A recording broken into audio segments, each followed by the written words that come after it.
She was 16 years old, highly educated, deeply religious, and queen for just 9 days. This is the story of how England's shortest reigning monarch became one of its most haunting tragedies.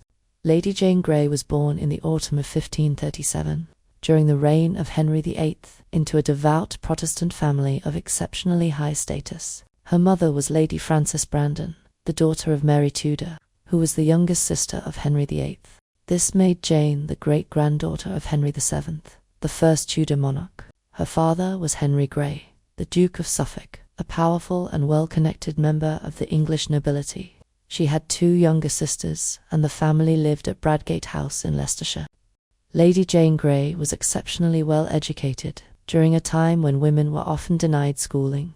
She was fluent in multiple languages and deeply immersed in classical literature and Protestant theology.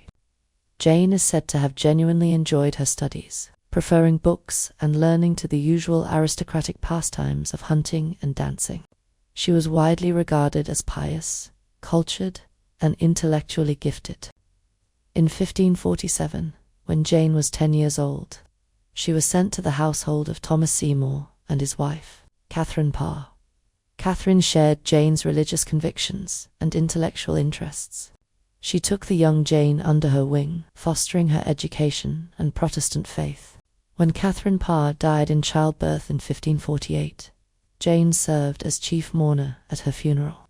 At the time of Henry VIII's death in 1547, Jane was 3rd in line to the throne, and she had the qualities to make an excellent monarch. Before his death, Henry VIII was deeply concerned with securing the Tudor dynasty, and by 1543, after much deliberation and years of political upheaval, he had formally established plans for his succession. His only surviving son, Edward VI, was the heir to the throne. If Edward failed to produce an heir, the throne would succeed to his eldest daughter Mary, and then to his second daughter Elizabeth. Near the end of his reign, Henry amended his will with a crucial addition. If Elizabeth were to die without an heir, the crown would pass to the children of his sister, Mary Tudor. Jane's faith and the issue of succession played a huge role in her fate. During this period, England was a nation deeply divided by religion. During his reign, Henry VIII had broken with Rome and the Catholic Church. He had gone on to initiate Protestant reform, passing laws which abolished papal authority in England and declared Henry to be head of the Church of England. This allowed Henry to annul his marriage to his first wife after their failure to produce a surviving male heir. He infamously went on to have 6 wives in total. Jane Seymour was Henry's 3rd wife, who was the sister of the earlier mentioned Thomas Seymour. Henry's 6th and final wife was Catherine Parr, who outlived him and married Thomas just months later. When Edward VI ascended to the throne in 1547 at just 9 years old, the pace of Protestant reform accelerated quickly. Due to his age, Edward relied on a regency council to govern the country while he was too young to do so. By 1553, John Dudley was named Lord Protector, making him the most influential member of the Regency Council. Dudley replaced conservative councillors with his own Protestant allies. This man was hungry for power, and used Jane as a pawn to try to secure it. When Edward became ill in 1553, it was clear he would not recover, and the question of the line of succession became urgent.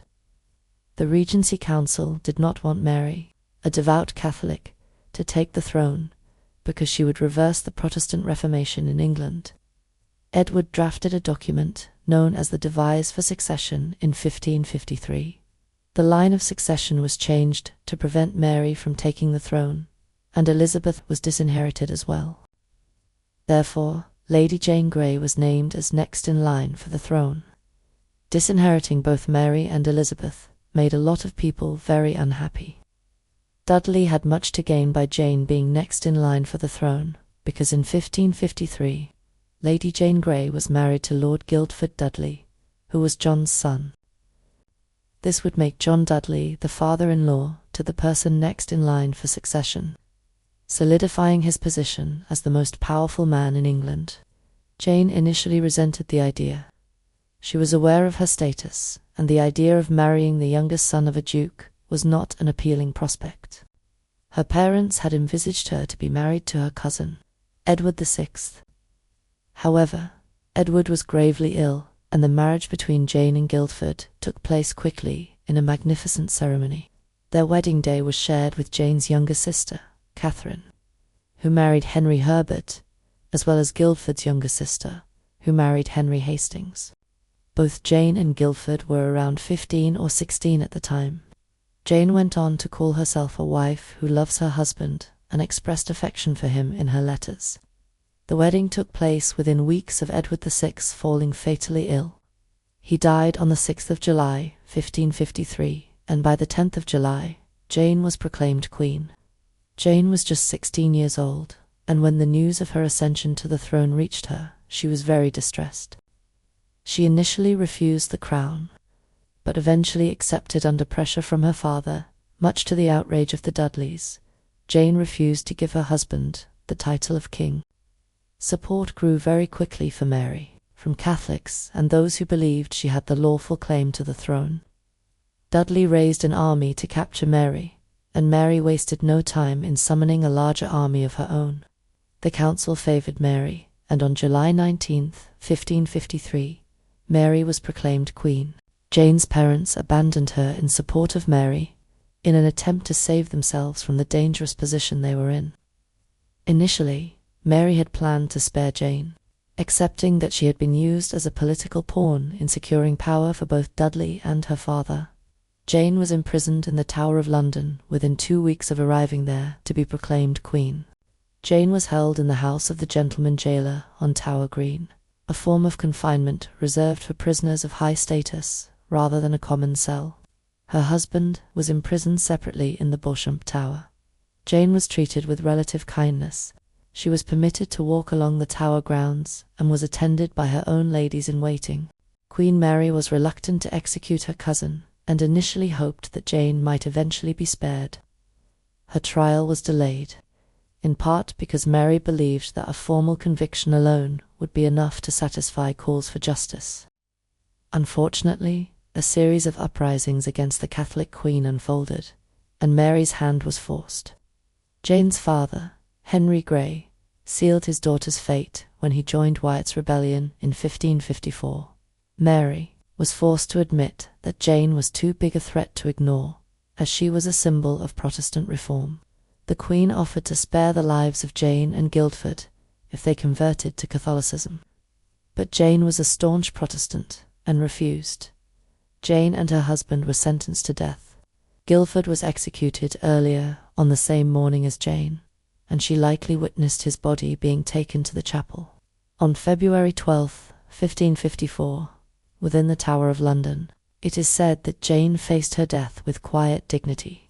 She asked her executioner to dispatch her quickly. Jane was blindfolded and momentarily panicked when she struggled to find the block, and the executioner guided her to it. The 17-year-old prayed and committed her spirit to God, and the axe fell. Lady Jane Grey is often remembered as England's 9-day queen, but she was also a deeply intelligent, principled young woman shaped by her faith and education.